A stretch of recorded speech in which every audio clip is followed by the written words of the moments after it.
Ok, Xav Shivaya dans les bacs. Je suis de retour. Avec plaisir.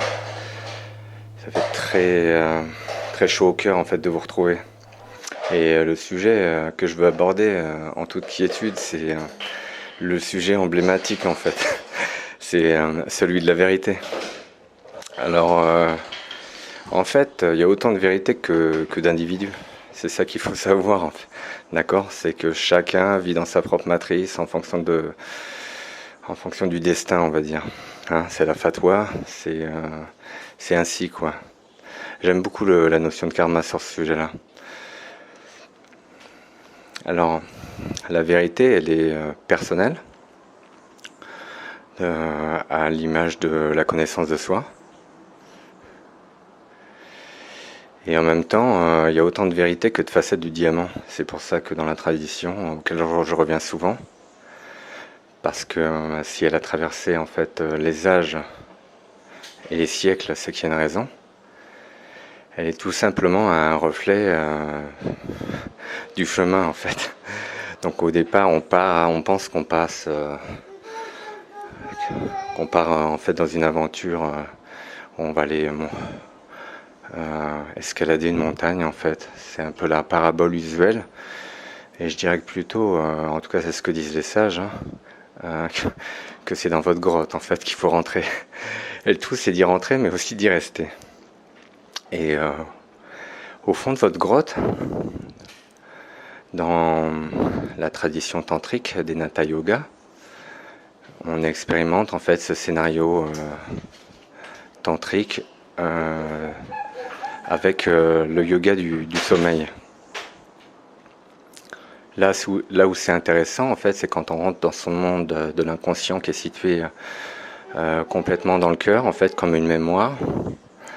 On voit, en fait, dans la voie tantrique, celle des Natha Yogis de Varanasi, le cœur comme une grotte, en fait, où il y aurait une flamme très ardente qui brûle au sein d'elle. Et à travers des pratiques d'ordre, on va dire, sur le souffle, à travers le pranayama, et c'est certains scénarios en fait tantriques liés à un souffle particulier, on peut expérimenter en fait ce scénario en fait qui devient complètement visuel en ayant bien sûr notre conscience dans le chakra du cœur, Anahata Chakra.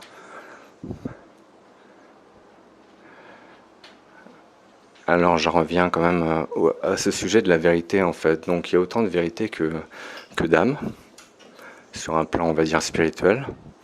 Mais en même temps il y a une vraie vérité en fait, c'est celle de l'espèce animale en fait. Que souvent l'ego, aidé par la raison, ne connaît pas ou nie complètement. Parce que forcément en fait la vérité de l'espèce en fait qui est liée à l'animalité, hein, au premier chakra, elle a quand même une réalité et cette réalité en fait physique, hein, c'est pour beaucoup d'entre nous inconsciemment la peur de la mort. Et c'est pour ça que dans la tradition bouddhiste, en fait, ils utilisent vraiment la parabole de la traversée en fait d'une rive à une autre. C'est qu'à travers ce chemin,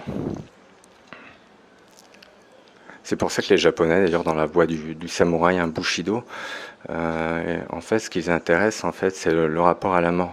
C'est de pouvoir mourir, en fait, en pleine conscience et sans peur.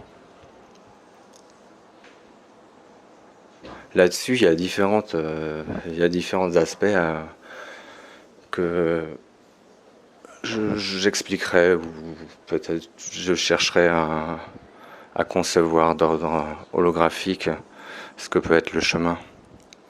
Voilà, donc j'espère qu'en fait ce podcast vous apporte quelque chose. Vous l'avez compris, en fait, il y a une forme de message codé à l'image de l'imagerie mystique qui a toujours existé. L'intérêt, c'est foncièrement finalement le secret de la vie, hein, le mystère en fait dont il parle dans la tradition même chrétienne.